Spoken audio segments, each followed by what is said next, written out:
Who's in charge? Right. And we are live, and I want to welcome everybody to the Paranormal Now Show. I'm Dan Hallroyd of the Southern Michigan Paranormals. Co-hosting with me tonight is Drew. Drew, what's up, buddy? Not a whole lot of nothing, bud. Getting ready for the warm weather, or at least a moderate weather, to start again, so we can start getting out doing some investigations ourselves. Not real easy to look at tombstones in historic cemeteries under 2 foot of snow. So you kind of need to. Well, you're just a little bit north of me, so you get more of a brunt of it than I do sometimes. Yeah, and I used to be that nut that would go out in winter, and I still do. But that's a whole nother story. We've got a special guest with us making a return to the Paranormal Now Show. I think when Les Valez is with us, when he was on with us last, I think we were known as the SMP Show, or maybe I Want to Believe. I don't remember. But we've made some changes to the network, and you'll be hearing this show as you are hearing this show Sunday night at 9 p.m. Eastern Standard Time right here on Unrestricted Radio. Before we get started, I want to remind you guys that that app is free. You download that app and you can Bluetooth rock and roll music 24/7. Sundays, you get to listen to a whole array of shows I've put together from 12 to 1. It's Haunted Mitten right here in Michigan. They do a great job with horror and true crime and investigations. They've even featured investigations that were mine without really knowing it. 6 to 7, we do I'm asking Drew to come back with his Ghost to Ghost PM with Drew. I've slotted you, Drew, for 6 to 7. If you go over that, we can make it work. 7 to 8, What Goes Bump in the Night. Some friends of ours, Drew knows these folks. They do a pretty good job. Also at Real 9, that's this show. That's this show, as you're going to hear tonight. Les has got a lot of great information. I'm so glad that he is not mad at me for messing up last week. But and 12 a.m. going into Monday, folks. Do you all remember the old time radio shows with horror and chillers and thrills and mystery? That's what I play 12 a.m. I do 3 hours, and going into Monday morning, you can stay up late, turn your lights down, put a fireplace on your laptop, put it up on your TV. I don't care. Maybe you got a real fireplace and just have fun. But let's get to our guest. This is Les Valez is joining us of OPUS, and he's going to tell us what OPUS is. And we know that it has a paranormal connotation. But hey, Les, you got $5? You got $5. Send $5 to Les Valez. Anyway, hey guys, thank you so much for having me on here. I really appreciate it very much, and I appreciate what you guys do too. It's very important, enlightening the population about such things, which seems to be happening more and more these days. There's so many different podcasts out there, but you guys do a great job, and I really appreciate you. So anyway, so OPUS, what is OPUS all about? Yeah, well, it stands for the Organization for Paranormal Understanding and Support. And it's a nonprofit that was started in 1994 by myself and a doctor friend of mine, Dr. Eugene Lipson, who unfortunately has passed away since then. And our mission, basically, simply put, is to help people having paranormal experiences. And how we help these people are through 3 means, basically. One is we have a totally confidential online support group, whereby people from all over the world, and we have over 300 people in the support group, that are talking to one another 24/7. And then we also have a referral network of mental health practitioners and hypnotherapists. And then we have a third group, which is rather new. It's called our EST group, which is the Experiencer Support Team. These are people that are very familiar with many of the topics that we come in contact with, and are able to talk to these people and understand what they're looking for as far as help. And this is the kind of thing that we realized early on, that people are having really incredible experiences. And a lot of times they think they're going crazy. And So they go to a psychologist or a psychiatrist, and then they find out that they're not crazy. So then what? What the hell do they do then? And so that's where we come in. And like I say, we've been doing this since 1994, and we initially partnered up with MUFON, the Mutual UFO Network, because they were basically a nuts and bolts kind of an organization. And I went to the international director at that time was James Carrion. And I said, you guys are really missing the boat on this. You're getting calls from people looking for help, and you don't know what to do with it. Send them to me. And they did. They started to, all the phone calls that came in were forwarded to me. And so I was talking to these people. And that's how things really got rolling quite well. And subsequently, MUFON now has their own group. It's called the ERT, the Experiencer Resource Team, and headed up by George Medic. And they're doing a great job doing very similar things as far as referring to hypnotherapists or mental health practitioners, but they don't have an online support group or anything like that. And we also collaborate with other organizations like the Spiritual Emergence Network, Kundalini Awakening Network, poltergeist type of organization. Lloyd Auerbach. I don't know if you know Lloyd. I know Lloyd. Yep. Yeah. Yep. And so people like that. And now, of course, before we got on the air here, Dan, we were talking about collaborating, and let's do that too with you guys. I think it would be fantastic to be able to, point people in your direction if something comes up in your area. Now, that's something to talk about on your side. Basically, are you restricted geographically, or are you just basically going all over the place? Well, we've gone all over the Midwest. I guess you could say we're restricted to somewhat Michigan, but yeah, we've done some stuff in Illinois, a little bit in just the edge of Hawaii, not Hawaii. Wow, brain surgery, folks. A little slip there. You wish, but that's on my mind. Isn't that weird? I watched something earlier. Ohio, Indiana. Yeah, we've done Lower Michigan. We've done UP. And we've done private cases. Right. We've kind of stepped away from that, but I will still take some on depending on what's happening. You know what I mean? Yeah. And really vetting. One thing I did early on was vet, and I still vet very hard. What I mean by that, folks, is that I come from a law enforcement, corporate security background. So I run them just like I'm doing, an interview, or you might even say, an interrogation, but it's done in such a manner that I don't pull any punches. I ask some questions several different ways. And that's not to say that everybody's making up a story, they're a liar. That's not why I do it. But sometimes you can tell through that interview process whether or not there's some factors you look for to say that maybe they're possibly having paranormal activity and something really is going on, or there's something else at work there. And that's before we do a phone, or not a phone, but a personal visit.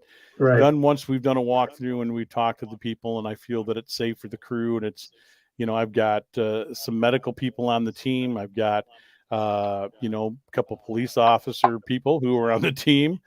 I have an engineer on the team. I mean, we're all walks of life, and I look at that, then I say, well, yeah, let's give it a look. Now, what you said earlier, people thinking that they're crazy, I've come across a couple of cases where people had some mental illness, but I'm not going to walk away from them just because of that, because when we did an initial interview, I had some things happening to my equipment, and I'm sensitive and I could feel something was going on.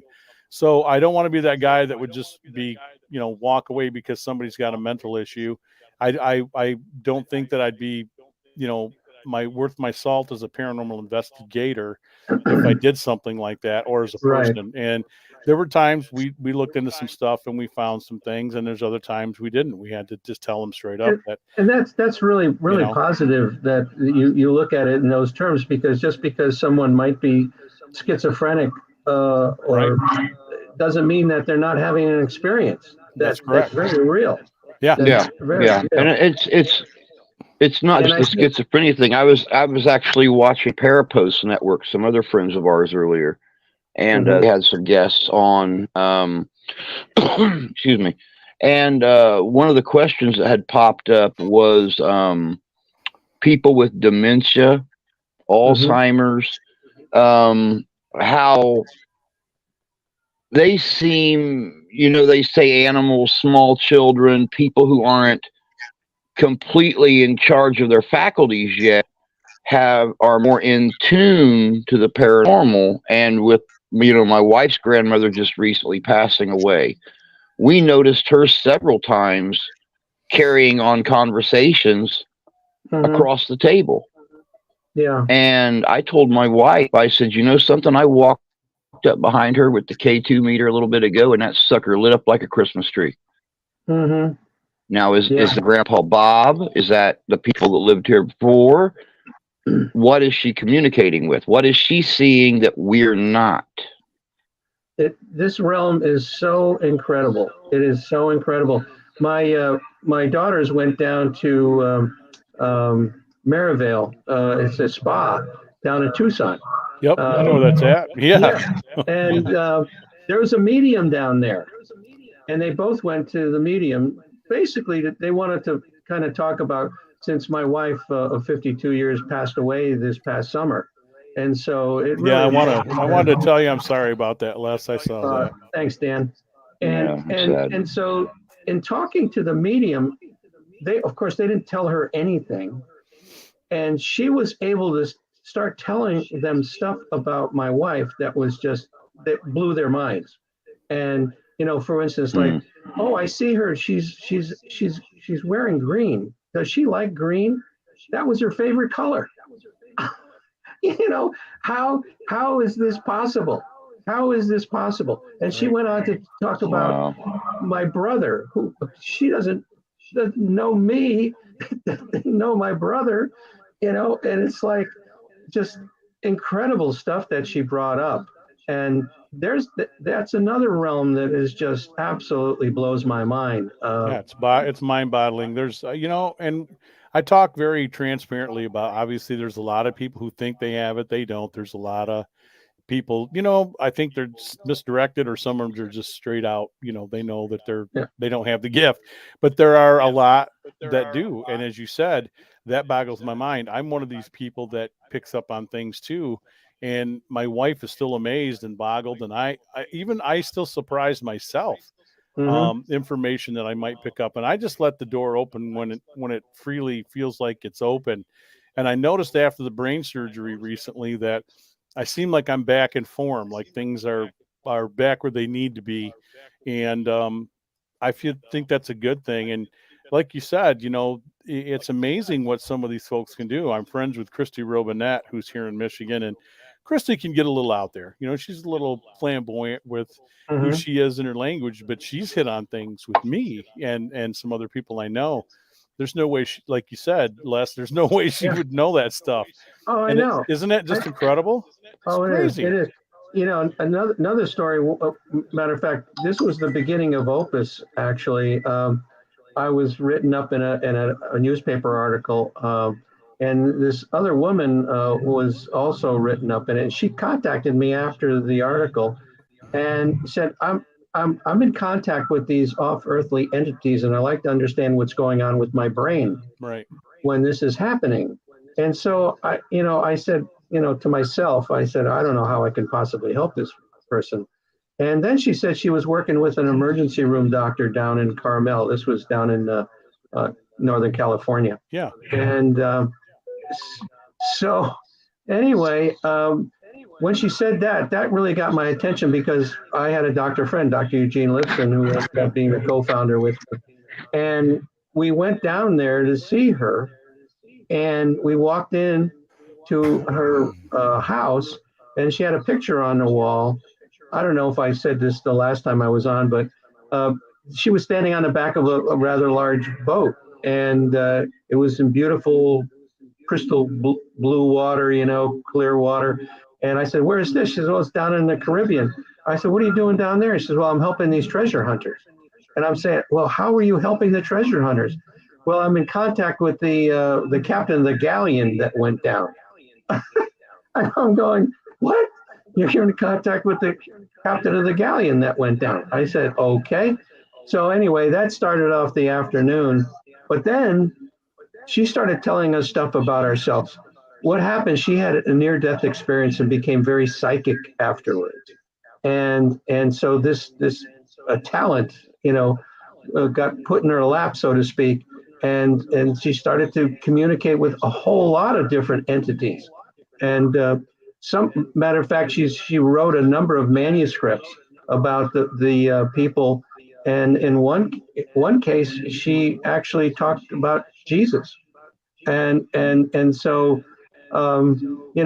this was in the very beginning of our whole process here, and my window of believability was rather narrow, but soon thereafter it started to expand. It's this phenomenon. Once you go down this rabbit hole, it's like, oh my God. Oh yeah. Yeah, it's easy to go down, that's for sure. And in connection to that, I'm amazed that I was just talking to a friend the other day, and that when we would go out, we've been out near some wooded areas that are north of here, some forestry land. I drive by certain areas, like going down to visit Drew, just different areas of Michigan. And what's disturbing, at least for me on this side of this thing, is I don't get 100% fact, but I can pick up and I can tell when, and this is going to be a little disturbing, but I can almost tell in certain areas when I feel that there's been a body dumped, and somebody unfortunately is out there and they've yet to be found. But I can't, when I try to key in just for that moment to try to really locate, or you know what I mean, to really try to zoom in on it. Sure. It just eludes me. It has for a while, and I know I felt this for a while, and I become a little uncomfortable. My wife will ask what's going on. I'll tell her. And, I wish I could really key in and maybe help solve, some mysteries or some crimes, but especially along Blue Star Highway, which was used by gangsters, out of Chicago for years. And wow, the feelings I get going along that there's just a ton of that type of thing.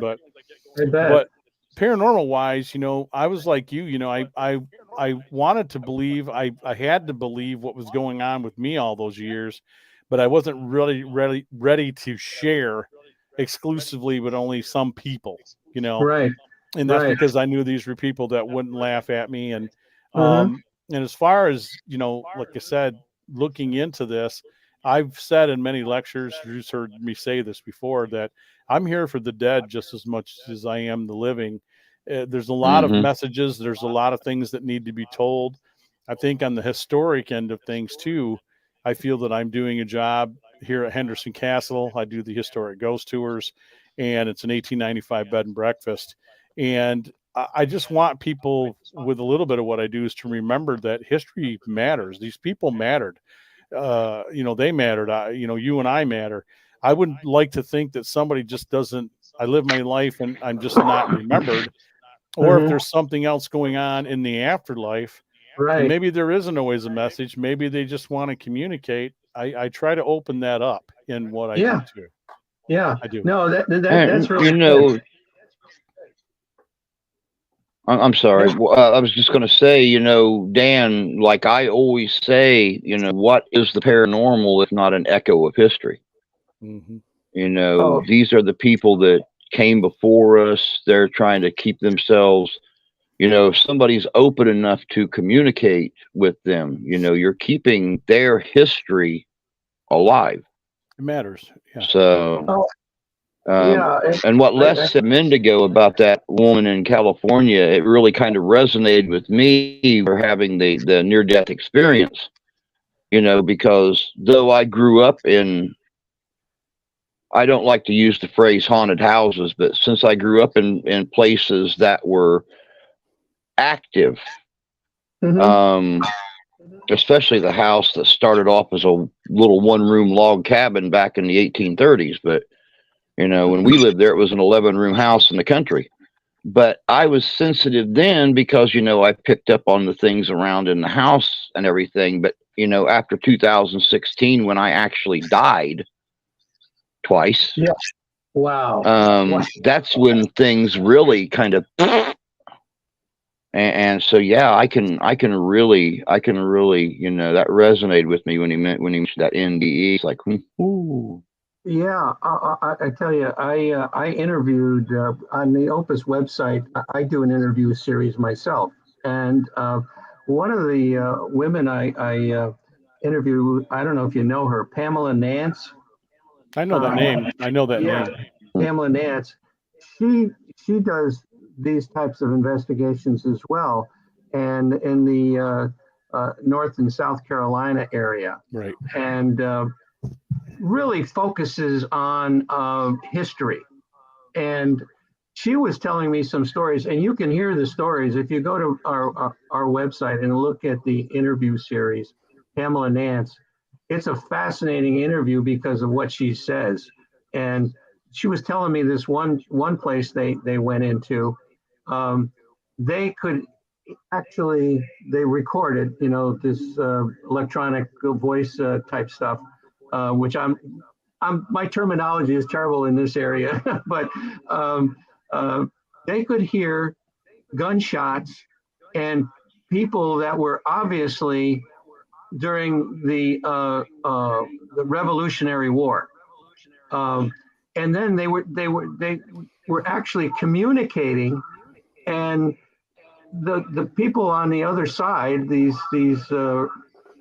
people during that time period, were saying that she looked like she was dead to them, and I've never heard that before. So if you want to hear a really interesting interview, and she had contact with regular, quote unquote, regular, if you will, aliens as well. But she might be somebody you might want to contact and have on your show at some point. Certainly, yeah, and that resonates with me because I've told Drew before we have an EVP in our records, and I've heard that. I asked, "Do you know why we're here?" Yeah. And we were at a location called the Van Buren Poorhouse Museum, right where we're doing Ghostorama August 19th. And they told us, a woman came on there and said, "You're the ghost." Same thing. And we sat there in silence for about 5 minutes we looked at each other, just really trying to wrap our heads around that. Isn't that something? And it made sense when I saw the movie The Others, which was out a couple of years after that. And I said, yeah, because here she was dead, and she thought all these weird things going on in the house that she was haunted. So I wonder sometimes if their perspective is they haven't come to realize that they've passed on yet, and maybe that's what they're thinking, right? Who knows? Yeah, I mean, it's like, who knows? I mean, but to be able to have that kind of feedback from the other side is remarkable. And then it's also a time differential. It's a huge time differential. You are a man after my heart, Les. I love you. Yeah, go with it. Go with it, man. I mean, how could, in this particular time, tap into another particular time, but then this is the thing that you hear all the time of people that are abducted, okay? Sometimes they're brought back before they were abducted. I've heard that, yeah. So the manipulation of time is okay. Space and time, man. Space and time. Wibbly wobbly. Oh my God. Isn't that interesting? And I keyed in on that to you when you said that, because again, I always use Drew as like that guy that backs me up for things that I say, because he knows, he's been at some of my lectures or events, and he's heard me say these things that there were times I didn't think I was talking to people who were passed on. I thought for a minute there was like a window in time open just by the interaction on this ghost box that I use. And I didn't put too much value in it at first, Les. I thought it was the biggest, hokiest thing, this Radio Shack hack, which has the diode clipped in it, and it just scans open frequency, right? So I took it to a case where, and only the homeowners, they didn't speak English. They only spoke Spanish. I took Manny Hernandez with me, one of my guys, as an interpreter. And we had no Mexican or Hispanic radio stations in this area. Nothing. Mm-hmm. I could hear, normal AMF or AM traffic, as it skips Mhm. through the things. Right. And we started asking questions in Spanish, and we were getting answers, not sentences, but we were getting answers. And Wow. I thought, wow, there's something to this, because I think groups early on Yep. were really misidentifying the use of this. And they were trying to convince people that, even the radio people were being manipulated by the spirits, which I just thought, we're stretching the boundaries for me, Right. And I put a little science, I mix a little science, everybody, and they've listened to me before. We put science in there. I use scientific method. I also do spirituality. I'm a very spiritual guy. You're not going to convince me otherwise. And a little bit of pagan, a little bit of everything, because here's what I know about paranormal in 22 years of actively pursuing this and still working on it is Right.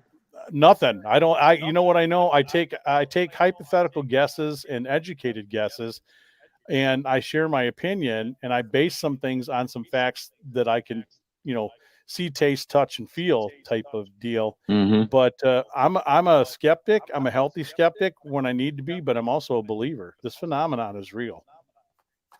Oh, there's no question about it. I mean, it's like the UFO or UAP as they call it now scenario. I Right. mean, these things are real, folks. Now the government finally has come to that fact and saying, "Oh yes, that's happening. They're real." Worst liars in history. Worst liars in history, folks. The government. We knew this. We knew this since what, 47? Oh, geez. Probably before that.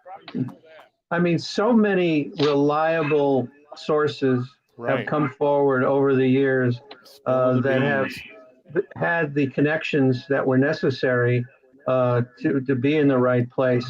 I had the opportunity to meet Colonel Corso at, at the Roswell 50th anniversary. And oh, wow. Yeah, and I talked to him and I said, here you are. You were part of the Eisenhower administration. You had, high level clearances. You had all this stuff. You were well respected. Why would you come out with a book like this right now that, of course, the debunkers are having a heyday with, and, maybe perhaps tarnishing your reputation? He said, you know what? Our children need to know, our grandchildren need to know that this is real, this is happening.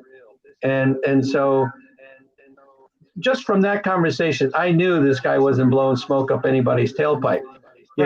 He was for real, and he saw what was happening, and then he did what he did by, feeding the industrial complex these things that they reverse engineered and eventually came out with a transistor or Velcro or night vision or things of that nature. The psychological aspect of all that too is it seems like it would get better, but it's not changed. You have, like you said, there's naysayers and there's skeptics, and the pseudo skeptics, other people, they've made their mind up. God could come down and punch them in the face, and they're going to explain it away, as something. Probably now a Chinese, observation balloon. Who knows? But the thing of it is, it gets redundant and ridiculous, and then I don't even worry about it anymore.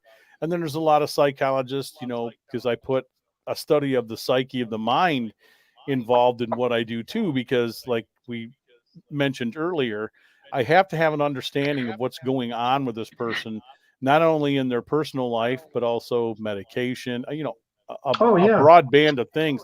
I'm not a doctor, I'm not a professional, but you can still train yourself enough to spot some of that stuff. Plus having somebody on the team that does do that. And she's pretty good at spotting, some things, but even she says, the psychology of the mind is really just a theory and a guess, just like most of this work, most of science, most of medicine. This is why they say practicing medicine, practicing, right. So I love what you're talking about. So you can't have mass hysteria. Let's just debunk that right off the top. You Right. cannot Yeah. have mass hysteria across the world. This isn't just in a state, in a city, in a continent. It's everywhere. And since the beginning of time, people have had these experiences. Luckily, some of them have been written down, documented, and you look at where we are now in the 21st century, and there's just even better ways to document this stuff and keep track. And I don't say believe everything you hear, everything you see, but I'm with you. To continue to deny the paranormal phenomenon, the UFO phenomenon, the crypto phenomenon. I could go on and on, spiritual aspects that are involved with probably all of those.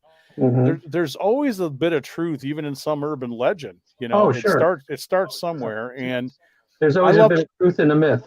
Right, and I love the work you're doing, and it spoke to me. I don't know why I didn't jump on board before, but we're definitely going to work together. We're coming up on our first break here. We have Les Valez with us from Opus, and I love what this gentleman's doing. I'm going to throw this offer out to him live on the air. So here on the network, when we go video, I would love to have a kind of like a copied Opus page on my network. And I'd love to borrow some of your videos and your interviews and advertise you folks, because you're working in an area that means something to us too, because now we have somebody to sound some things off of. I can go to you with questions. I'd love to even share some of the more interesting cases I've worked on, which absolutely just really have me stymied, folks. I've got some doozies. Drew was part of one. I actually went along with his crew when I first met him. And I caught a photograph at this historic jail, which at first I didn't think much of it. But then when I see somebody standing in the window and I know nobody's over there, a bunch of other things that went on. So we'll talk more about that when we come back. We're here with Drew, we're here with Les Valez. Love this guy. I want to thank Les right out here for keeping track of me, and Drew too. During the brain surgery, I had an aneurysm, folks, and we went in and did a clip. I'm hiding it right now. It's healing up. Just a little bit of a scar. I thought it would be like this. It's more like this. And then they explained to me on a visit this week that when they opened up my skull, that they cut a big square, and there's a thing in there that they call, a couple pieces in there called starfish. And what these are, these metal plates. Well, kind of metal plates, and they put them back over that in order to have, promote that bone to heal back into its place. Just weird that he told me that, but don't go anywhere, everybody. We'll be back for more right here on Paranormal Now. I will remind you of this. We are sponsored by the Henderson Castle, hendersoncastle.com. It's a historic 1895 bed and breakfast right here in Kalamazoo. Come on out there once a month, and yours truly, I'm pointing at me. You can't see me pointing on the audio of this, but yours truly here will take you on a dinner tour and a tour of the house. It has activity. Frank and Mary Henderson, I believe, are still there, amongst some others who visit from the cemetery across the street. Come and see us. Go to their event page, look for our tour. Come on out and see us. Also, Gun Barrel Coffee. You have had the rest, try the best. It's a damn good coffee. They're made by our veteran friends out of Batavia, Illinois. Gunbarrelcoffee.com. Proceeds from sales on their web pages. Coffee, popcorn, jerky. They got it all. They sell everything, hats. They're just great guys. They give me coffee once a month, and I'm a coffee guy. The Battleship coffee, that's the kind of stuff, that you could take paint off your fences with. I love it. And so go see him at gunbarrelcoffee.com. And as I said, proceeds go to help veteran organizations. All right, we'll be back for more right after this. I'm going to get a refill on my water. Go ahead. And those of you watching at home, this is our audio break. So, hang still. We're going to continue our talk with Les when we come back. Yeah, we just got a question from Fish, and it's actually a good question too. It's something I never really thought of before. So yeah, why am I want to throw it up there. It is. I was clicked on the wrong thing here. Go ahead and ask it. Yeah, when we come back, we'll ask it. Yeah, I was like on private chat, and I was like, "Hi, everybody." I'm like, "Why is nobody answering?" Brain surgery, man. I'm blaming everything on brain surgery. I don't blame you. Go for it. Blame everything on it. Oh, I do. I do. So How you JJ's here feeling? with us, huh? I'm feeling all right. I get these headaches, so I got a list of doctor's appointments in March. I have my lab work for Ascension, the cancer center, on the 9th. The 15th, I got the biopsy surgery for my kidney, but it's early in the morning. I'm home that night. And then the 16th, we have my regular visit to the cancer center. And then on the 18th, we have an MRI for the scullion. So we're going to get a look at what's going on, because I'm having some odd things are happening. I still get some swelling. I get these headaches. So, and we felt that there might be a little bit of fluid around the scar, just a slight amount. But yeah, you told me the other day when we talked that the wife's seen a little bit of swelling and stuff, Yeah. right? That you were going to go in and meet with them this week to find out if Yep. you were turning into an going to alien. transform or Yeah. grow horns or maybe talk less. Yeah.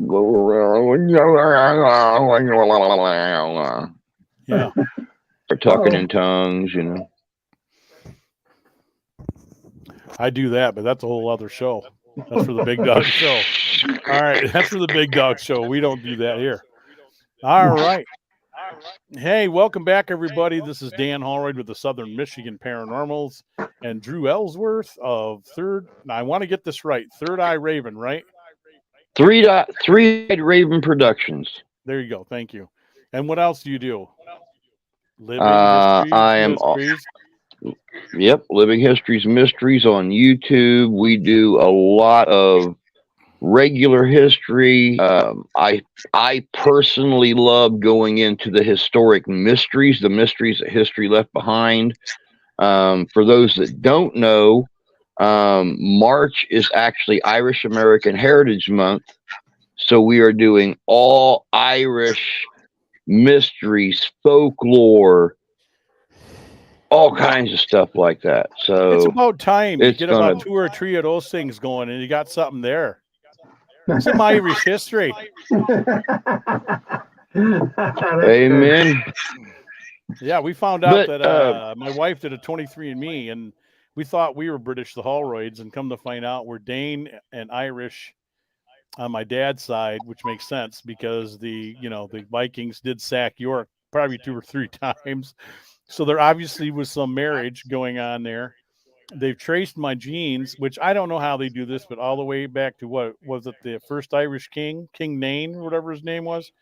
So I'm in that heritage line. I don't know if that means anything, but it would explain some of the Viking aspects. And then, of course, my mom's side. I don't know how we got on this. We're on a paranormal show.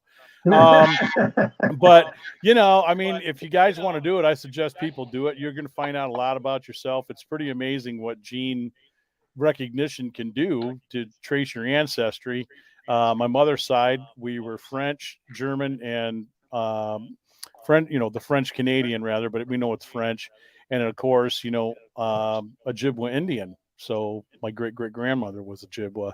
And the cool story about that, Les, is that she fell in love with my great grandfather, or great grandfather, who was a horse handler and a trick rider with Buffalo Bill's Wild West show. Oh, wow. And they met when her family was hired to work the show. They were spiritualists. He was a healer and a seer, as was she. Mm-hmm. And they moved to Grand Rapids, got into the spiritualist thing, and actually moved down here to Indian Lake and were real big into that. And my mother used to have stories when she was alive how scared she was spending the night there because they'd hear strange voices and furniture moving around the house. So interesting, explains a lot. But we're here with Les Valez. Let's get back to the show. I'm done talking about me because I'm turning into William Shatner, apparently. Let me help you by talking about me. Right. Well, you just mentioned something about healers, and this is something that a lot of, quite a few experiencers come back with after they've been abducted and had an experience. The ability to heal. I gave a presentation for a group of experiencers at the MUFON Symposium 2 years ago in Las Vegas. And Robert Salas and his wife came up to me afterwards. They listened to my presentation. They said, "Can I talk? Can we talk to you afterwards?" And I said, "Sure." And Robert Salas is the guy that was in charge of the Malmstrom Air Force Base missile complex there when a UFO came over and shut everything down. Yeah. And so they came over to me afterwards, and they started telling me about their experience. They both had been abducted. And when his wife came back after this, she had the ability to heal. And so that again is another thing. How does that come about? What did they do to her during this process that now she's a healer? And it just, again, it boggles the mind that something like that can happen. And then of course some people have issues physically, and they are healed. I was flying back from another MUFON symposium. This is years ago it was in Richmond, Virginia. And I happened to be sitting next to a woman, a doctor, and she started telling me, she asked me what I was doing, and I told her, and then she said, "Oh my goodness, I got to tell you a story." And she said that they had a cancer patient, and they were going to operate on her, and they came in the morning to bring her into the surgery, and she says, "I don't need it." And they said, "What do you mean you don't need it?" "Well, they came last night and they took care of it." "Well, what do you mean they took it?" Anyway, so they thought she was freaking out. So they took her in, and they decided, well, they'll do another x-ray to make sure, everybody's so litigious these days. Right. They're worried that they get sued if they cut her open, there's nothing there. So sure enough, there was nothing there. It was gone. And so the bottom line is that she had an experience the night before and was cured. That makes me emotional. Wow. Only because I went in with a rear peritoneum bleed behind my stomach with no reason why it happened. This is why we chose to get this aneurysm taken care of, because it's kind of the same thing. Right. And I was in for 9 days. I was bleeding to death. They couldn't find out what was going on. They were getting ready to open me up about the 8th day, and they had intubated me and everything. I hate that. Oh my God. I don't wish it on anybody, through the nose, I know what that's all about. You do. You had heart surgery, right? Yeah, so, I was intubated. Yeah. So less than I can tell all of you, it's horrible. It's horrible. I don't even wish it on people I don't like. It turned into a thing where they came in. I had 3 teams. I had the ER team there at Bronson Hospital. I had Michigan State University, and I had some U of N people there, a couple of them. 3 teams were trying to figure this out. And they said, well, it looks like we're going to probably have to do an exploratory, go in there, see what caused this. We can't seem to get it to stop. It's bleeding. It's slowly bleeding. And I had a drain tube and a bunch of different things going on. And about that time, about midday, they came in and he goes, we have to change your name to Mr. Enigma. And I'm like, what? I'm kind of half out of it because they drugged me heavily. And he said it healed itself. Now, mind you, I haven't said this part of the story. I don't know that I was visited, but I did have a nurse come in that I don't believe was alive. I described her to my nursing team, which was Bob Penny. Drew knows Bob. Bob came in, and I told them that I just talked to the nurse that was here an hour before, and I wasn't doing well. I called the priest in. I was at peace, everybody. I was ready to go. I was like, I don't fear it. And he goes, what nurse? I'm the only one on the floor, for 2 hours. Wow. And I said, she had an old suit, old uniform on, had red hair, really nice lady. She talked to me, said I was going to be okay. She asked if I was comfortable. My wife, by the way, is sitting next to me. And at the end of that, she asked who I was talking to. And I said, the nurse that just came in. She goes, nobody came in. You're high. You're on drugs. So then when I told this to other nurses, they're like, oh my God, we kind of think we know who you're talking about. One of those things. So I believe that story. And I think I'm not claiming, but it is awful strange that she came in. Was this my guardian angel? Who is this person? And next thing I know, I'm healed. And it took a while to put two and two together. Mm-hmm. So I think I've been blessed. I've been very blessed. I say that every day. Even though I've had some health issues, I seem to come through okay. And as you said, I will never call myself a healer. But the weird thing is, my wife has given me the title Baby Whisperer, Les, because I've had strange people in Ghostbuster uniform hand me their children who are fussy and crying and whatnot, and they hand me their kid for a picture, and I make contact, and the child's at ease, and they're just looking at me like, "What in the hell?" And my wife's like, "You just handed the baby over to the baby whisperer."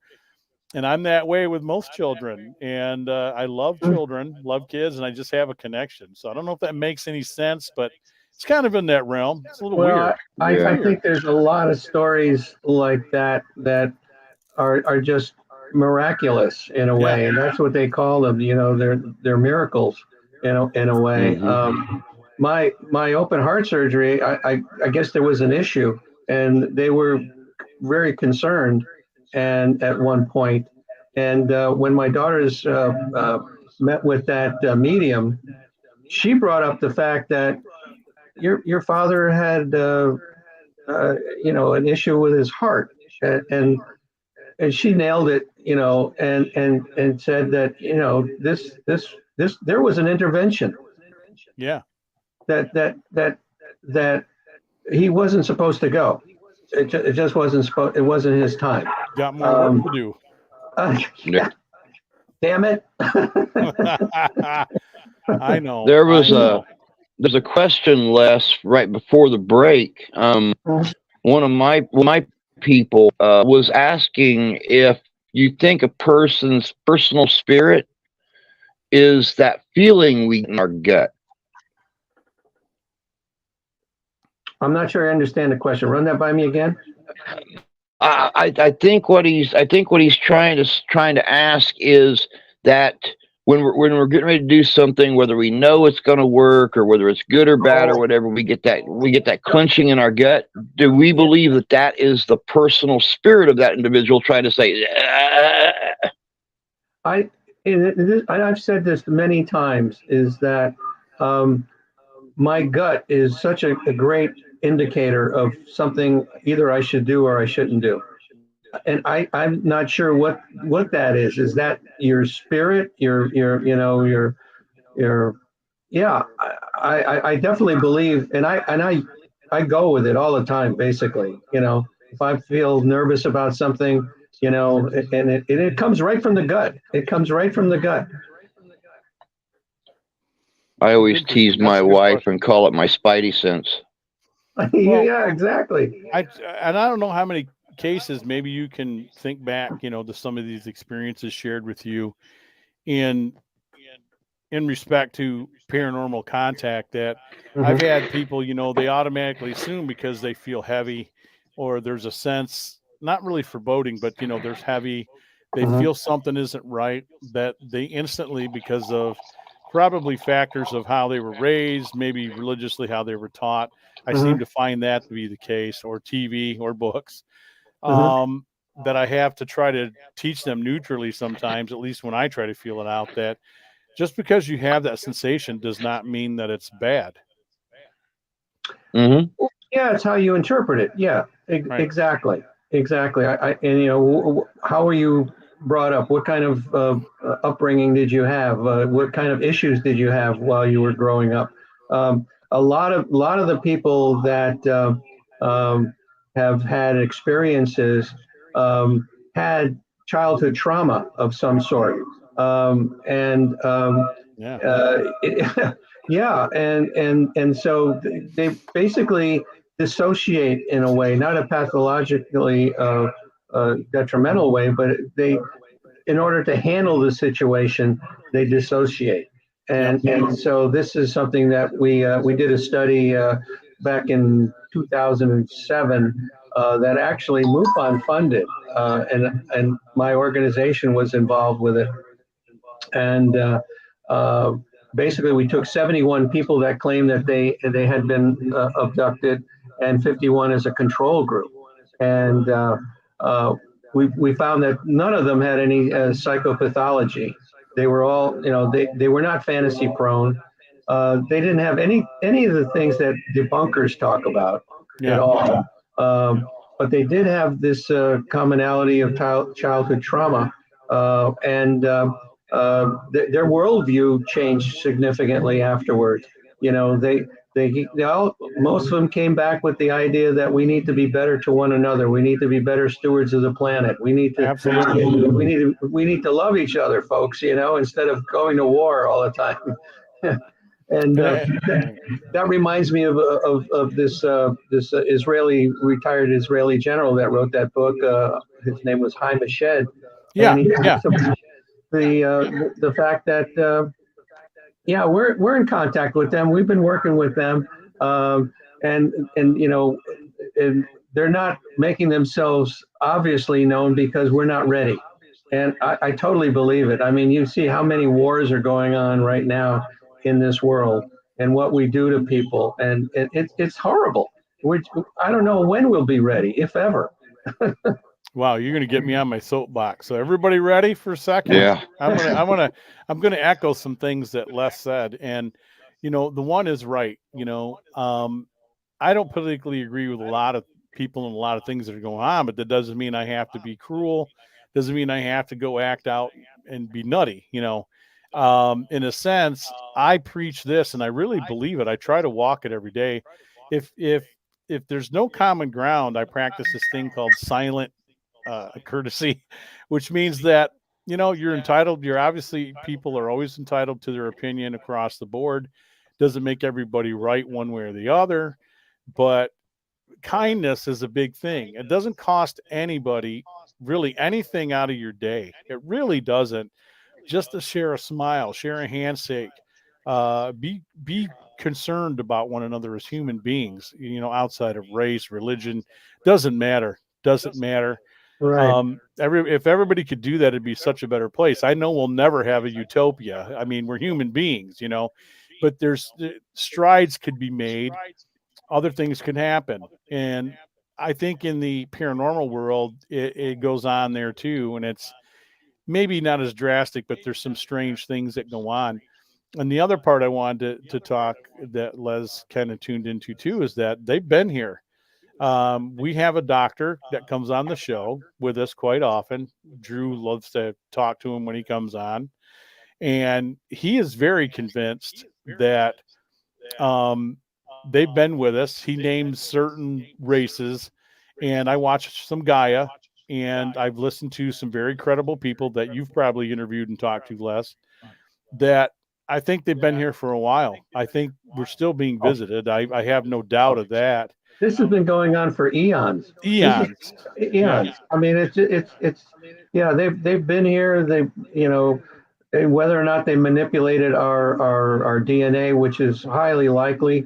Gary Nolan, did a presentation where he said that based on how long it takes for our DNA to change, it's like 600,000 years or something like that. There's changes that come about. And how old our supposed planet is, that based on where we are now and where we were, there's no way that this planet is only 4 billion years old. It should be 9 billion years old. Right. For all these changes, unless there was manipulation. Right. And that's what he's proposing. And of course, Gary Nolan is an experiencer himself. Yeah, and folks, when science wants to tell me there's 15 species of humanoid, okay, and none of us are related, think about what I just said there. It's in print. It's something that the science community stands on, and they're discovering new species every day of humanoid, including the ones they call the hobbits. There's things every day. Mm-hmm. And my point is, how can that be? Yeah. How could that be? And there's no relation to modern human. It should boggle your mind to ask that question. Yeah. Absolutely. I think that, the thing that Gary Nolan and Kit Green, the CIA guy, they've worked on a cohort of people that have this unique thing going on with their brains, where there's a lot more connections between the caudate and putamen, and these people have psychic abilities, Right. and it runs in families, and that these people somehow connect with other people that have the same condition. So Isn't that crazy? if that continues, you talk about an upgrade to the human race that's going on right now. And these people tend to be on an IQ level a lot higher in general as well. Well, thank so you. I'm teasing. There's some really interesting things to think about. But you're right. But you are right. I've thought about that too, Les. You're absolutely right. And it more and more I hear this from people like yourselves who are doing this work, you're doing these studies. It's making more and more sense to me as we go. My wife has asked me, still does, why do you connect with some people when sometimes, it goes in a good direction? Sometimes it's kind of middle ground. And I said, because there's some sort of connection there that I can't explain. And I need to be involved with them, or I need to be involved in their life. And then, as it goes, I can see good things happening. So that makes sense as well. But as I said, how could that be? And I've said very early on, probably 12, 13 years ago, I was with some people who were ostracized at the time when they talked about us being genetically changed in order to adapt to this planet. Do I think we're from this planet? I'll go as far to tell people I don't believe we are. I don't think we were. I think we were brought here. You can argue with me all day long and debate that. But again, the more and more things that we're discovering and unearthing every day, they can't hide it anymore. There's certain points of science that have become its own religion, where you're supposed to go forward, learn and adapt and change and discover things. And there's still the stigma with a large section of it that they hide things. They just want to stick to one thing. They don't want to change, even if it's looking at them in the damn face and everybody has seen it. So it gets crazy. It gets crazy. And Les is the guy, his OPUS are the people that you should listen to and talk to. I really believe that. This UFO thing and these contactees are amazing to me. I remember seeing Barney Hill story when I was a kid, and it scared the living hell out of me. Yeah. And it should. And it should. And because there's good and bad aspects to this, and Les could speak on that more than me, but I have questioned whether or not I was visited or taken. And when we had Drew was on with me, remember we had the UFO lady from the MUFON, one of the sensitive, remember her? She was part of the international thing. I'm having a brain fart, but Les, she was telling me, she's like, well, you've been abducted and it's still happening. And that me and Drew were looking at each other, trying not to be offensive, but I remember staring at him and like this. And later on we talked about it, and I thought, that's quite a thing to say to somebody on a show. I've got something that I've come to realize is the fact that I believe we've all had an experience, whether we consciously remember it or not. I facilitated a support group in San Jose for years. And one day, a woman in the group said, "I've seen you before." And I said, "Where? At a UFO conference or something?" No, I saw you on board the craft.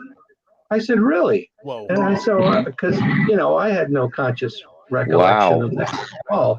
And then it was like a year and a half later that a totally different person in the group said, "I've seen you before." And I said the same thing. "Where? At a UFO conference?" No. You were on board the craft. You were sitting on this bench naked and you were freaking out. And they told me to go over to you to calm you down. So at that point, I decided, okay, I'm going to go get regressed. And I had 3 regressions. I could not pull up anything along those lines. However, I had multiple past lives. And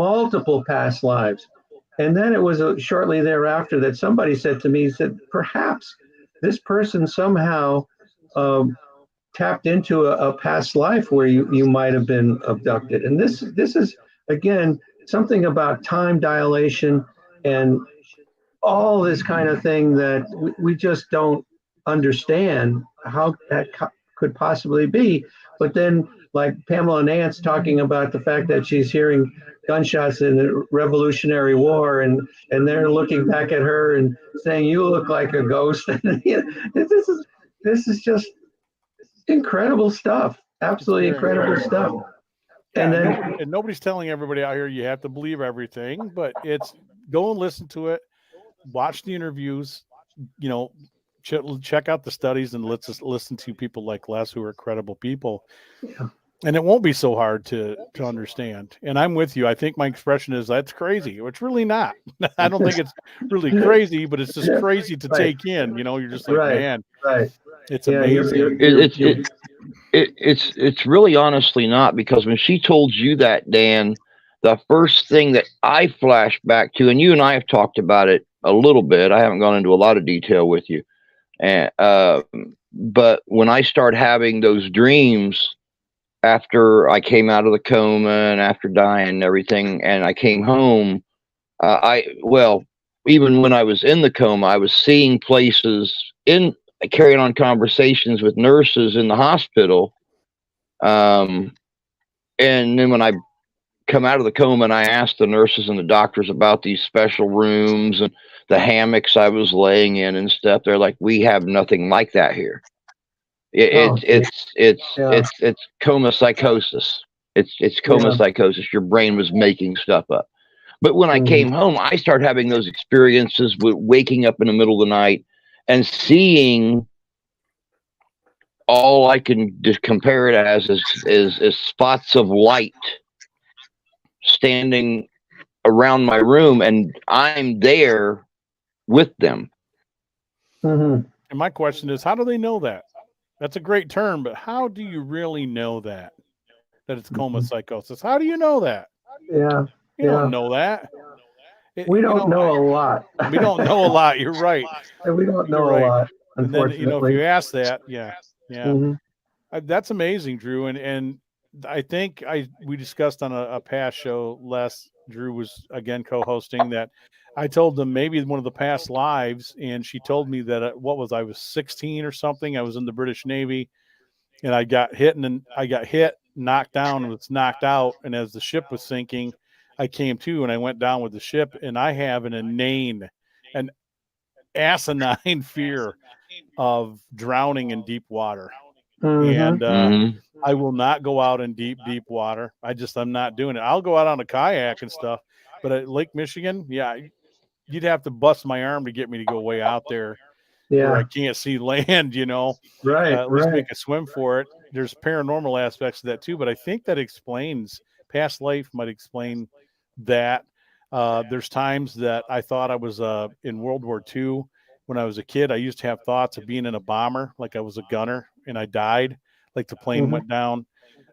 There's other times when I hear certain music, I can see places that I recognize, and then we'll watch a documentary in Ireland, England, Norway, and I'm like, man, that looks familiar to me. Why does that look familiar to me? Right.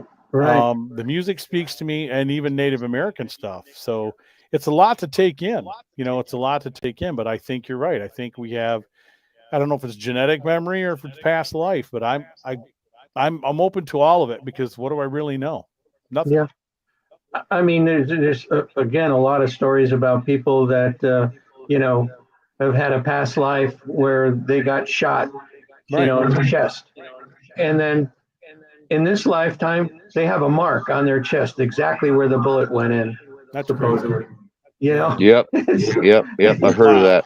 Yeah, I've heard of that too. Yeah. Oh, I mean, and then getting back to the contact with non-human intelligences, the majority of people that are having these experiences seem to be involved with the Greys. Okay, they seem to be the number one. Matter of fact, I think I might have said this on the last show that they seem to be like the iPhone of the universe. Every race, whether it's a mantid or whether it's a reptilian or it's a Nordic, they all seem to use the Greys, because I think they're afraid, because we're pretty violent. We're pretty violent people, and so they don't want to get beat up by us. Because I've had people talk in our support group about the fact that they've bit a gray, or they, in one case, somebody said that they actually tore an arm off of one of them, and then they went on, and like nothing happened. So that talks about the fact that they say that these things are more robotic in nature than anything. And then the second group that are most common are the orbs. People are being in contact with orbs a lot. And I've gotten many videos of people that have taken pictures. Like one was of a woman's grandmother, and she was in the process of dying, and all these orbs were around her body. And and again, what is that? Is this spirits that are intervening, angels, if you will? Then the third thing is interdimensionals. These are things like light beings and things of that nature. And then the fourth thing, which is probably more interesting to you guys, is poltergeist activity. There's a lot of commonalities between all of these things, and I think they're all connected. Whether you're talking poltergeist, whether you're talking about aliens, or what have you, it's all connected in some way, shape, or form. Yeah, it's all part of the phenomenon we call existence in the universe. And Yep. we're a speck, man. I remind everybody we're a speck, and we think we know it all, but we don't. You would think that some physicists or scientists would tell you that we've reached a point where, is to our understanding, is the way I put it, that this can't be and that can't be. There's no way they can do this. Well, how do you know? How do you know that our math, our science, and our physics, and the things that we know to be a reality in proof in our minds, how do you know that that's all correct? We don't. That's we have to stop being so arrogant into thinking that that's the explain all of everything. Just like, the Big Bang. If you listen to some, go ahead, Les. Yeah. No, I was just going to say, what the hell was before that? Yeah. What was that? And the thing, there's physicists that'll tell you it was a Big Bang, and there's others who's like, it's more like a primordial soup. It's more like a soup, the way that the universe, kind of came about, and the distances and all these other things. And, when it comes down to existence, I blew my daughter's head up by saying, well, it comes right down to the chicken and the egg. She'd never heard that. She didn't know. And I said, well, okay, you have a chicken. How'd you get the chicken? Well, you had I came from the egg. Okay. Where did you get the egg? What do you mean? I'm like, well, think about that. Where did you get the egg to get the chicken? Nobody has an answer. Nobody has. You can twist up your head pretty easily thinking about, this universe and how did it get here, and where does it end, and if it's going to end, but of course they talk about multiple dimensions, Yeah. and that these things sometimes, and that explains a lot of the UFO sightings in the sense that these things click in and then they click out, and they're going through portals, and this Carolyn Corey, I guess, put out a video on Terror in the Sky, where they actually photographed a portal opening up. So if you haven't seen that one, that's on I think it's on YouTube or something like that. It's called Terror in the Sky. Look that up. Yeah, pretty well done. And it's fascinating. And parallel is another thing I talk about. I try not to, give everybody the deer in the headlights look, in these, when I do these tours, these lectures, but I do touch on that too. And I said, I think some of the stuff we contact too, again, might be even a parallel universe. We don't know, they live alongside us every day. They're aware of us, but we don't see them. And, when you see people peeking in and out of rooms, like I've had that happen in here the last couple of days. Sometimes I think it might be the people who lived here, but it didn't feel that way to me. And I don't think it's always a bad thing. I think shadow people, for the most part, have gotten a bad rap. It takes one person to turn a story into something horrible. 9 times out of 10, they're just standing there observing. Yeah. The one with the hat. Yep. I don't know about that. There's other things that go on, and there's cultures abound across the world, folks, that have stories, oral history, legends of spirit walkers, skinwalkers, let alone even the cryptid. I sent a thing to Drew, I think tonight, where one of the very, very old artists had drawn a redheaded giant, and it looked like a Sasquatch hiding in this cave. And you can even go back into Renaissance and see paintings of flying craft in the sky that shouldn't be there. Yeah. Right. Shouldn't be there. Oh yeah. I don't think the pyramids were ever really designed to honestly be tombs. I think there's more going on there too. And we're discovering more and more. And I wish what's his face would just step down and shut his mouth. But he turns the bend and shuts everybody down. And the whole wasp. Wasp. Yeah. Needs to step out. The Sphinx. The Sphinx itself is older than what they're telling us. So and they're not letting people go down underneath that Sphinx either. Which is why? Yeah. Why? How stupid is that? What are they you want hiding? to keep the mystique. They want to keep the mystique because if they uncover everything, then it's all over. It's like that. What is his job then? I want to do a show on Admiral Byrd, who his story. Yeah, it's in his damn memoirs. Yeah. This isn't a guy who was given fancy to telling all sorts of wild stories. Well, hey, Drew, that you talk about mysteries of history. That would be a good one to look at too. Very good. I actually looked into Admiral Byrd here a couple months ago, and some of the things he kept in his journal, and oh my God, fascinating. Some of the things he wrote down that history never documented or said anything about, because they were so fanciful, it made him sound like a nutball. Yeah, sure. But way ahead of his time. I don't think it was science fiction. Oh yeah. And then we've seen photos and new things, and Google is terrible at exposing lies.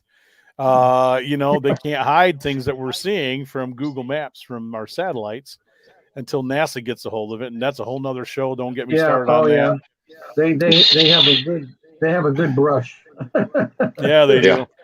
Brush out stuff. You were talking about parallel things, and it really brought to mind frequencies. And that where you could be in a room, where you are right now, but then there's a whole nother person thing in that same area, but at a different frequency. Yeah. And you just can't see them. You can't feel them, and all the molecules, they go through you and they don't interact at all. It's just really amazing stuff. You are amazing, Les. I talk about that too. And I'm a Tesla fan, and Tesla was right. Science has proven that. Come on now. Everything operates on frequency, vibration, energy, and I think with our EVPs, it's just a frequency. And I have people who are scientists or engineers, even somebody I know personally, who wanted me to describe what a frequency was, and he's convinced that that's not all there is to the story, and maybe there isn't, but there's definitely something going on in those frequencies. And when you hear the sounds of space, that tells you right there that frequencies not only do vibration and move energy, they cause a lot of things, and they cause sound and things that are just unexplained. And as Les pointed out, I tell people in the room in the lecture, I'm like, hey, you see everything around you right now? Well, everything is subatomic. It's super excited. That floor is actually moving, but you just can't tell. It looks solid to you, but it's not. It really isn't. It's in movement. Now to blow your head up, that's kind of what we're talking about. And, I think with energy too, we know that, I just don't know that you can destroy it, but obviously it can be rearranged, but you can't, to say it can't be created or destroyed. I don't know about creating it, but the destruction of it. So, I read up on this stuff. I don't have a degree, but I'm also not stupid. I feel I'm one of these laymen out here that I've filled my head with knowledge, some of the best that I can get my hands on. And I have a rudimentary understanding of how some things should work and shouldn't work. But as we pointed out, that doesn't mean just because we say it's so that's how it works. I just don't. I didn't know you were a Tesla fan. I'm a big Tesla man. Yeah. Yeah, big Tesla Well, fan. be watching on Sunday then, because I have a video coming out on Nikola Tesla and how history tried to erase him. Yeah, thanks for Oh, stealing yeah. from him, Edison. Just saying. Mm. Saying. Edison Yeah. invented And he some was, things, he was in contact with these entities as well. right. This is where he was Mhm. getting a lot of his information. This is a guy Yep. who, if he completed his tower, folks, was ready to invent a source of energy to power everything through the earth. Yeah. What are we doing right now with towers Yeah. and cell phones? Come on, Yeah. no? Yeah. Yep. No, I That know. was the whole idea behind the Tesla Tower, was the fact that he could gather and collect the energies that flowed freely through the planet's atmosphere and redirect it out. So alternating current would have basically, if there would have never been direct current, alternating current would have been a free source of electricity and energy for the world. And it's still there. There's guys still touching it, and there's still guys messing with it, and I'm amazed at what I see. It's incredible, some of these inventors. And free energy, it's there. Let alone that hotel he stayed in and all the secret rooms they discovered and things they were showing. Like, why do you need generators that huge for a hotel? And then he's got a secret subway and a subway entrance. So it doesn't. He was in dealings with the government, and I think he was murdered. I don't think the guy died. I know he was old, but I think he was put down to hide some things. And that's sad. That is very sad. Yeah. Well, I mean, you had oil people, you had all kinds of people in power that didn't want to see what he was doing come to fruition because it would have put him out of business. Yeah, but they were Yep. stupid. They could have got into it and really made a difference. But anyway, one other story I just wanted to go ahead. Go ahead, Drew. I'm sorry. I was just going to touch on what you just said. It's really fascinating too, because he died in the New Yorker, I believe, Right. Yeah. and at the same time they were coming in there to remove his body, the government was in there taking all of his files. Yep. Right. Yeah. His own, I think his nephew went in the day after he died, the next morning, to try to gather some of his files up, and everything was gone. Yeah. The government had come in and collected all of his files, all of his records, all of his diagrams, everything that he had in the room in the New Yorker where he died at. The government can do things like that? That's crazy. Yeah. You're going to get the show banned before we even get back on the air permanently. I know. Go ahead with your story, Les. No, I don't know what triggered it, but my again, going back down to Maryvale and my daughter's working with this medium, she brought up the fact that did your mother, my wife, like rainbows and things of that nature, and that when she said that, it really hit hard on my daughter that she told us to, because at the moment of her death, we had music playing in the bedroom. She did at home hospice, and we had a radio station on, and the minute she passed away, this song came on, Somewhere Over the Rainbow. and so once again, the correlation, the synchronicity of something like that, and this medium to pick up on that. I mean, it was, and we didn't change the station. It just came on. It was like a totally different station. It wasn't even the same station. I got two questions for you, and they're going to be a little personal, so I apologize in advance. No problem. So when Eugene passed away, yeah. Have you tried to make contact, or have you had any contact from him? No, I haven't. I have not. The last time I saw him, he was lying in the casket, and I put one of our OPUS pins on his chest and said, "Sayonara, buddy," and I hope you have a good trip.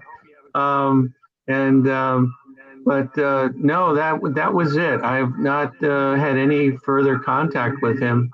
And of course, I've been trying to have contact with my wife. I was going to ask that. Yeah, and the other night, and this was a very extremely vivid dream.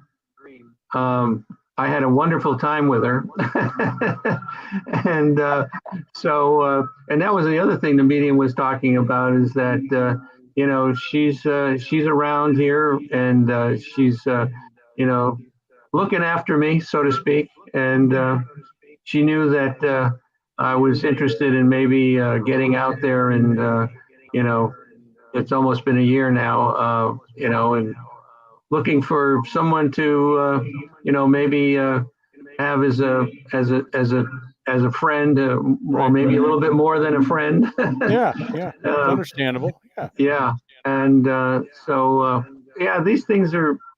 Death is a very interesting thing, and how people go through it. I mean, I have good days, and I've had bad days because I'm in the house where she was, and so things remind me of her. And mourning is it's a personal thing, and just to remind everybody. And then I guess we kind of made a point, which I've had people ask me, well, then how come? You've had some run-ins with people in your life. How come that doesn't happen for me? And my answer is, it doesn't happen for everybody. I don't know why. I can't explain why. Right. I was going to ask you two other things that it made an impression on me. I'm not trying to read you without your permission, but there was something about birds. Like it's almost like bluebirds, cardinals, birds that you normally wouldn't see. Maybe a finch or something too. I was going to ask you about that. And when you mentioned your wife, there was something about flowers or something that was planted. And it almost looked like there was a walkway or something in front of your house, or a walkway to someplace. Right. Yep. And you've kept a vigil on those plants because of that memory. Does that make sense? Yeah, our walkway right in the front has 2 flower beds right on either side of the walkway. Okay, very cool. Yeah, and I don't mean to. As far as birds are concerned, we have multiple bird feeders out here, right, in the backyard, and we have blue jays, cardinals, tufted titmice, nuthatches. I mean, we have a plethora of all kinds of birds that. Good word usage. I love that word, plethora. And the bluebird. Oh, I thought you was going to say titmouse. No, the bluebird is standing out to me more. Like there was a blue jay that came up to your window. I almost see you standing by a sink. Maybe it's going to happen, but it was tapping on the glass. Oh, really? Just for a second or two, and I almost get a connection to like that's your friend Eugene. So pay attention. Really? See if that's going to happen. Yeah, sure. Not that it's gonna. It's just it just entered my head for no weird reason. I tell you, I just get things when they come. Yeah. But the flowers are pretty special, and I can see. When you talked about your wife and you had that dream, that's how my mom came to me, and I think in your studies. I think with some people, that's how they contact us. They let us know they're okay. Yeah. Not so much that it's to remind us that they're gone. It's to let us know that they're okay. And they're thinking of us. And my mom lit up a cigarette, which I laughed at because I said, "What are you doing?" And she's like, "It's okay. I can have these here." One of those things. So then I knew I was dreaming, but I was actually in contact with my mom. Yeah, right. And it's not going to kill me. right. It's not going to hurt her at this point. But I didn't want to get too personal, but I always wonder, I had a very personal friend. I've had a couple people from SMP pass away. And I had a personal friend, Jason Sullivan. I actually have him on the network. I show his videos, Paranormal 101. He was very good at teaching people how to look for false positives, and different things. And he was just no nonsense, just a great guy. I saw him the month before he passed away, which was hard on us because we had made plans. We were going to get together and he was going to come on the show. And I've waited for him to contact me. His wife has waited. and nothing yet. And as I tell people, well, that's the way it goes sometimes. I guess Jason's got, his real name is Jamie Littell, but he went by Jason Sullivan. I guess Jamie's got some important things going on, and I've had some people from the group that I think we made contact with Tony. Tony used to be with Bob and me. And I was with another investigator when we heard Tony's voice. It was in his voice. And he said, hey, guys, that was pretty emotional. And like I said, it doesn't happen for everybody, folks. So don't feel cheated because you don't have this run-in with somebody who's very special. But I will tell you this, if I've learned anything, I will share just this point of view. You can think I'm full of poop as the next person, but look for the small things. Sometimes I think those are the connections. As I said, birds, I know dragonflies have always had this meaning from the Native Americans and, pagan cultures. And then once I bring up some of that stuff to people, they're like, oh, wait a minute, it could be anything that's trying to give you a message that they're okay. You could come across the letter. It could be, remembrance of flowers. It could be smells. Well, you might encounter smells. It could be coins. It could be coins. Yes. Again, my daughter's down in Maryvale. This medium said, have you seen any coins recently? Mm-hmm. And the other day, my grandkids were over here, and I found a quarter on the living room floor, and none of them had any money on them. I asked them, "Did you lose a quarter?" And they said, "No, we don't have any money on us. They're young." And so I didn't think much about it. But then when this medium said, "Have you found it?" and I'm saying, "Oh my God," because I had no idea where this came from. I mean, I wasn't walking around with change in my pocket, because anytime I get change, I immediately throw it into a container, that I keep change in. So I don't carry it around in my pockets at all. And so and I didn't think about it being a message, but maybe that's what it was. Maybe it was.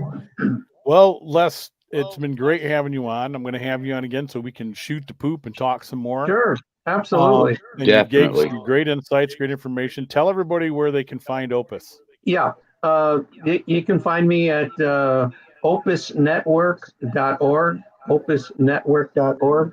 Also, I came out with a book called The Unknown Other and the Existential Proposition of Alien Contact, which you can find on Amazon. It's also on our homepage on the website, and you just click on that and it'll take you to Amazon. If you're a Kindle Prime person, it's free. Otherwise, I think it's for Kindle, it's like $9, and then for the harder copy, it's like $20. And all the proceeds go directly to Opus, our nonprofit. I don't take anything for this. This is my contribution to the cause. Well, I'm going to order one of those for $20, and I'm going to ask to see if I can get you to sign it. Sure. Sign it for me. I definitely would love to read that for sure. Oh, absolutely. Absolutely. Yeah, it's got a lot of information, from the hybrids to implants, to the psychological and physical effects. Good. I talk about the UAP report the government came out with, and also the omega-3 study is in there. The full study is in there, that you can see that we did with the experiencers and the control group. Man, you are awesome. Just awesome individual. Again, I thank you for. We need to sit down and talk to Les sometime here real soon and see if we can get us a couple of those Opus pins, Dan. Yeah. And where do you live at, Les? I know I should know this. Yeah, I'm in Texas. I'm in a place called Allen, Texas. We're about 30 minutes out of Dallas. That's a hell of a way to travel. I was going to invite you up to Ghost-orama if you could make the trip. Yeah. But, that's way up here in Kalamazoo, West Michigan anyway. Yeah. But, maybe we can do a live, while we're doing the thing and bring you in and let you meet some folks. But that'd be great. You're an amazing man. And again, my condolences. I know that was tough. And losing my mom, which isn't my wife, but it's kind of the same feeling, It's somebody that I was with the longest. I'm the oldest of 4 boys, and I really miss her. but there's points in our life that we have to move on, and Yeah. we got to keep living. They would want us to keep living, and Absolutely. yes, that's a Absolutely. message. Well, But thank you guys for having me on here. I really appreciate it. I thank you for what you guys do. It's very important. It's absolutely important to keep those fires burning the way you are. I appreciate that. Yeah, we're working Yeah, right now on definitely. still doing some castle work, but we started working on a mansion called it's owned by W.E. Upjohn. And his wife, he was a widower, and he remarried Carrie Gilmore, the Gilmore racing car family. And the Gilmore Piano Festival started in this house. Sure. Yeah. Sure. Francois bought this mansion, and we've been working it. And I spent the night there 2 weeks ago, and I was not alone in the piano room. And I just tell you that it's been a unique place. So, also the Beacon Club. But enough about that. Les, thanks for being here. And I'll tell you what. Send me your mailing address, and I'll send you guys a couple of pins. I love it. And Awesome. Thank you. And I'll give you our information so you can be in touch with us. And right. I'd love to share information and files because I've had some deep thoughts about some stuff, and maybe we can trade some ideas. Sure. Absolutely. For sure. Love to do it, guys. Thank you again. I really appreciate it. Well, thanks everybody. It's been a pleasure, Les. Yeah. Nice meeting you, Drew. You too. This has been Paranormal Now right here on unrestrictedradio.com. And you can catch us as you are Sunday night. Thanks for being here with us. Now, we got some other guests coming up. Now, Les had talked about lights in the sky. We have Damien Knott from Australia, who is a light spotter extraordinary. This guy's got just amazing things. And, the UAP is, I think he's one of these guys that keyed that way before it became this popular thing. And he's going to be on with us March 23rd. Before that, we are going to have a friend of mine back on. That is March 2nd. And her name is Kel Chamberlain. And she's a psychic and pet psychic and therapist. And I've known her for quite a while. She's out of the UK. Pet whisperer. Yeah, she is. She's a pet whisperer, and she's got some great stories. So stay tuned for that because we do 2 shows a month. But Les was very understanding because I screwed up last week. But thanks for being here. We'll have Les on again, and I would tell you this: everybody keep watching the skies. Look up above. Happy haunting, and anything final words, Drew? You do it so well. I don't want to interrupt. You do it so well. I'm just going to let you flow with it. I talk too much, and my throat's a little raspy. Been fighting a cold, but you guys all take care of each other. Be kind to one another. God bless everybody, and we'll see you on the next show. And remember to check out our sponsors and our friends. Go to our network, which will be up by the time you see this show, which is www.unrestrictedparanormal.com. There's a player on the homepage. You can scroll through any show you want, listen to old shows, new shows, whatever we're putting out there. We've got a page to Jason Sullivan. We've got a memorial page to those from SMP that have gone to the other side. We've got all sorts of goodies over there paranormal-wise, so come check us out. Thank you, and good night to everyone. Good night, everybody. Good night. Good night.